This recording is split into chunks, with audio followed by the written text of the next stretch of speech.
You can't just ignore company policy! Are you even listening to me? I think I'm done listening, boss. The ticket has been in your front pocket for 2 days. Not the one with a button, that one. You put it there on a Tuesday night under the fluorescent hum of a gas station on Route 71 after your card declined for $4.12 worth of coffee, and you paid the difference in quarters you found in the cup holder. You bought the ticket the same way people buy lottery tickets when they're not actually buying lottery tickets. Not with hope, exactly. With something closer to dark humor. You and your coworker, Trevor, had joked about it that morning in the break room while pretending your 401k matches were into quiet embarrassment. $6 left after the gas. A jackpot sign that said $650 million bolted under the price of unleaded. You handed the cashier the $6 and went home and forgot about it. Except you didn't forget about it. It's Thursday now. You're sitting in your car in the parking lot of the building you've worked in for 6 years. Badge clipped to your shirt. Lunch break ending in 90 seconds. You lock the phone, walk back inside, and spend the rest of the afternoon answering emails about a vendor callback that will never matter again in a way you won't be able to explain to anyone for a very long time. Here is the first thing nobody tells you about winning $650 million. The ticket isn't the money yet. The ticket is a decision. And the decision you make in the first 72 hours determines everything that comes after it in ways that cannot be undone once you get them wrong.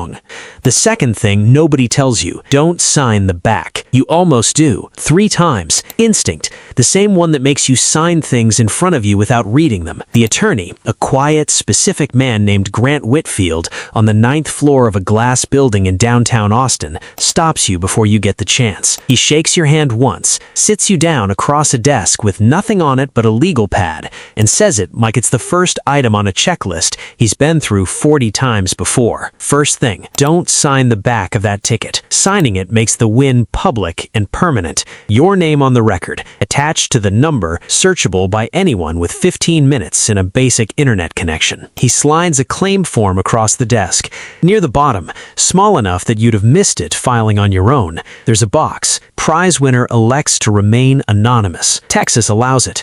Not every state does. And that distinction between the 41 states that will put your name and face in a press release regardless of what you want, and the ones that let you check a box and stay invisible, is worth more than most things you will ever buy. Grant explains, one condition, the box holds if you take the lump sum instead of the annuity. Annuity payments release the winner's name after 30 days, no matter what. Lump sum and anonymity, or nothing. You ask what lump sum actually means for $650 million.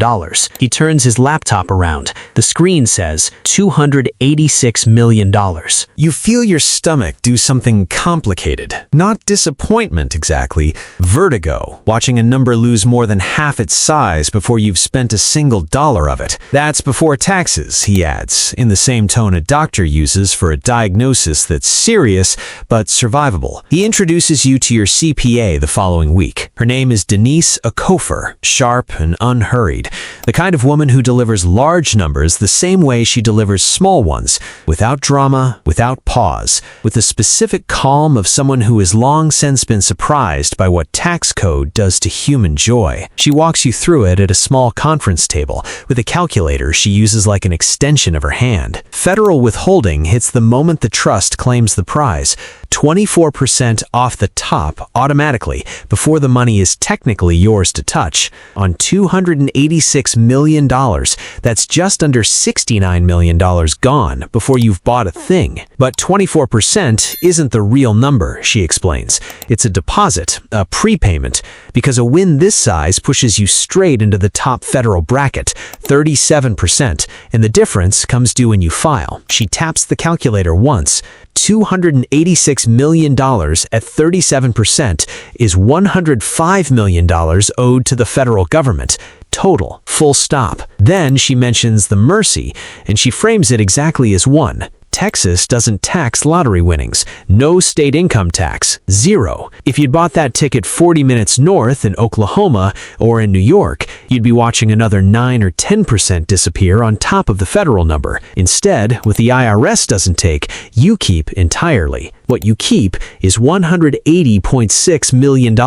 You sit with that number for a moment at the conference table. Not $650 million, not $286 million, $180.6 million, sitting inside a trust named after the creek behind your childhood house, a name Grant suggested because it was forgettable enough to not invite questions from anyone who ever bothered to look it up. Denise asks if you have questions. You ask one. She answers it in 11 words and closes her folder. Your lunch break was over 4 minutes ago. The first physical proof that any of this happened is a watch. You drove 2 hours to Dallas to buy it, to a boutique on Highland Park Village, where a soft-spoken man named Preston has been selling timepieces for 11 years and doesn't blink when you point at the Daytona in the case. White dial, black ceramic bezel. You pay by wire from the LLC, an entity with no name you'd ever say out loud at a dinner party, registered to an address Preston will never visit. He wraps it like it's nothing. You don't wear it home. It sits in the glove box the whole 2-hour drive, because a $34,000 watch appearing on your wrist on a random Thursday is exactly the kind of detail your partner Casey asks about, and you don't have an answer that doesn't involve the word trust, and you're not ready for that conversation yet. You tell yourself you're protecting her. You tell yourself this is the responsible version of the situation, giving yourself time to understand it fully before you hand her half of something neither of you has words for yet. You go back to work Monday. You answer the vendor email. You sit 2 cubicles from Trevor and listen to him complain about his 401k match, and you nod along because you're a person who still needs one, as far as he knows, as far as everyone in that office knows, as far as you can keep it that way. At night, at the kitchen table after Casey goes to bed, you sit with a laptop and a brokerage account under the trust, and you make the first real financial move. Not the watch, not the LLC, not the wires you've been routing through Grant's office. The actual move. A significant portion of $180.6 million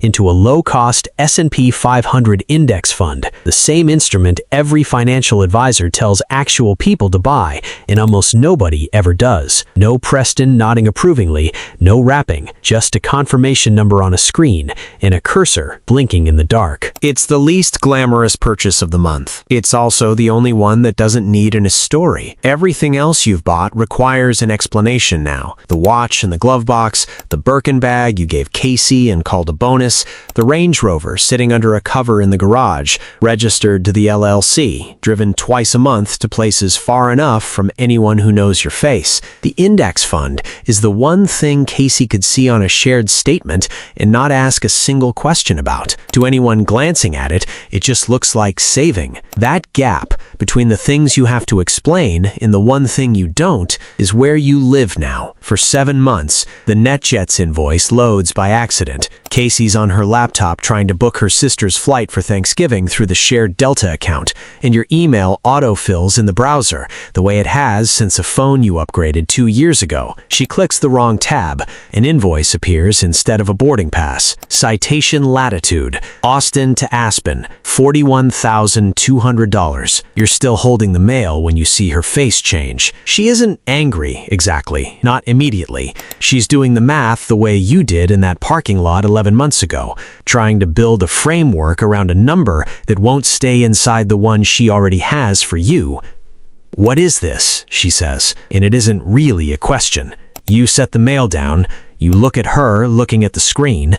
You run through every version of a lie that could survive what she'd find if she kept scrolling, and every single one collapses before you can say it, because she's already scrolling, and there's another invoice underneath, and another, going back 4 months. "Sit down," you say, and your voice comes out steadier than you feel. You don't tell her the number, not right away. You tell her the smallest true thing you can manage, that you won something, that you've been figuring out how to hold it carefully, that you were afraid telling her would change the shape of everything between you before you'd even worked out the shape yourself. She listens. She doesn't say anything for a long time. "How long?" she says. 7 months. You watch that number land on her. Not the jackpot figure. 7 months. The specific weight of realizing the person across the table has been carrying something enormous alone, on purpose, and choosing every single morning not to hand you any of it.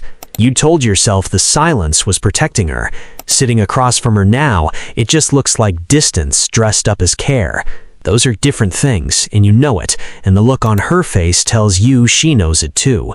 She asks the number eventually. You walk her through it. $650 million on the sign, $286 million in cash, $180.6 million after the federal government took its 37% and Texas took nothing. She doesn't react to the size of it the way you expected. The size of it she could process. What she reacts to is the 7 months. "I've been eating leftover Whataburger with you for 7 months," she says. Not quite a laugh, not quite something else. While a Range Rover sat somewhere I've never seen. You don't defend it. There isn't a version of the defense that doesn't sound like what it was. Nobody throws anything. She goes to bed early. You sit alone at the kitchen table, where the index fund confirmation once felt the safest thing in the house, and you understand completely, for the first time, what Grant meant that day in his office, when he said every additional name on the list is a point of failure. You'd thought he meant people who might talk. He meant people you'd eventually have to stop lying to. 6 months after that night, you're standing in the unfinished frame of a house on a lot in Vineyard Bay, a stretch of Lake Travis shoreline where the water goes green and still at the edges, and the nearest neighbor is far enough away to be a concept rather than a reality. The LLC bought it for $14.2 million before you took it off the public market. Casey is walking the frame of what will be the kitchen, running her hand along a stud wall, and for the first time since the invoice loaded on that browser, she looks like a person imagining a life instead of auditing one.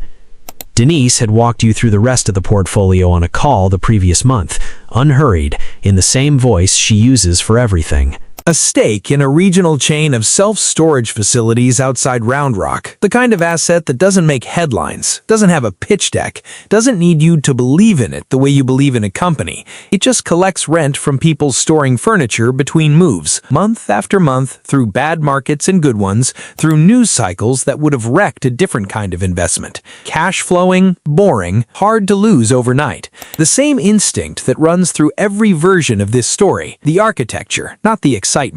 A donor-advised fund under the trust, structured to give quietly without your name attached. A scholarship fund at the community college near your mother's house. A veterans housing program 2 counties over. Neither of them will ever know who funded them. You decided that was the point, not the consequence. Your mother still doesn't know. Not because you don't trust her, because telling her changes what you are to each other in a way you're not ready to manage yet.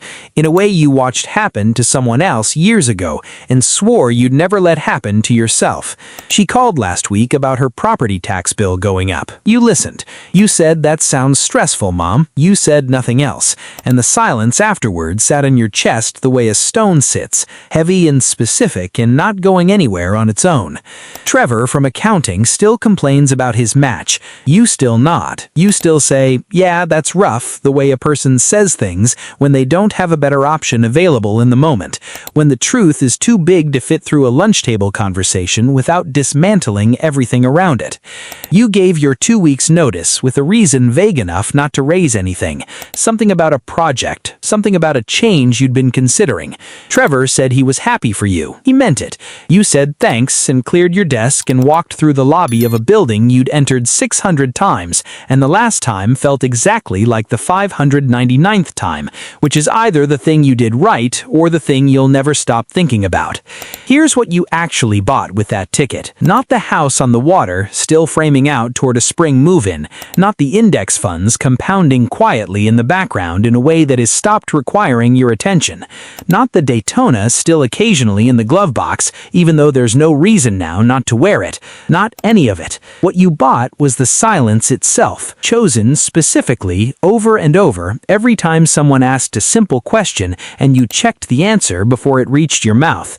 That's not nothing, but it's also not free, and the price of it doesn't show up in Denise's quarterly summaries, doesn't have a line item, doesn't get mentioned in Grant's billing invoices that still arrive every few months like clockwork. The fortune is real, the trust holds it, the storage facilities generate it, the index funds compound it in the dark the same as they would for anyone willing to leave them alone long enough to matter. The house will be finished by spring, sitting on water private enough to be a different kind of quiet quiet than the one you've been maintaining. What costs more is smaller than any of that. It's the exact moment, still arriving regularly, when someone you love asks a simple question and you run it through the filter before it reaches your mouth. The end is viewable. The ticket in your front pocket changed everything. The front pocket, the one with the button, the one you never use. You still check it sometimes out of habit, even now. Old habits in empty pockets, two things that outlast everything else.